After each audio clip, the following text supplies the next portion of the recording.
The year nobody on Earth died. This water tastes funny. I shouldn't complain. It's a miracle the water has been turned back on, and that we still have electricity for that matter. It's been just over 12 months since the governments of the world began to notice that death rates had started to plummet. Another month after that was when they realized death rates worldwide had flatlined altogether. So far, nobody can figure out how it happened. Whether through some mystic intervention or a sinister freak of nature, either way, it's the disaster no one expected. Of course, sickness still occurred over last year. Accidents still took place and people were still attacked. It's just that none of them happened to die. But birth rates continued, strong as ever. Soon, hospitals overfilled. Homelessness shot through the roof. Overpopulation overtook the planet. Food, water, electricity, basic supplies all started to dwindle in the shadow of the ever-increasing populace. Suddenly, the TV in the living room crackles to life on its own accord. I walk in and look. An emergency broadcast. Something must be happening. It's a live feed from the Oval Office.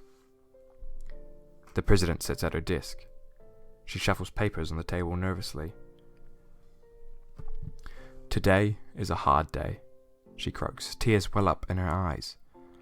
It is a sad day for our great country. Usually I can come out and address you all in a collected, presidential manner, but today I cannot. Today I need to speak to my fellow Americans not as president, but as a person. The past year has been one of the hardest the world has ever had to face, and this international crisis has caused unprecedented turmoil throughout the country and the world. There are no signs of this catastrophe course correcting itself in the near future, and we are running out of options. We need to deal with this situation ourselves. We've been scouring through our options, and yet only one possible solution has presented itself. The president allows herself one short sob as fresh tears roll down her cheeks. And I make this decision with the heaviest of hearts, but I know it is my duty to do what is best and necessary for the country I love. We intend to carry out this solution in the most humane way and fairest possible method. Random selection. God bless you all, and God bless America. With that cryptic addressal, the broadcast cuts to feeds of government trucks parked outside random different residential areas from across the country, dispatching what looks to be various corpses into the backs of the trucks.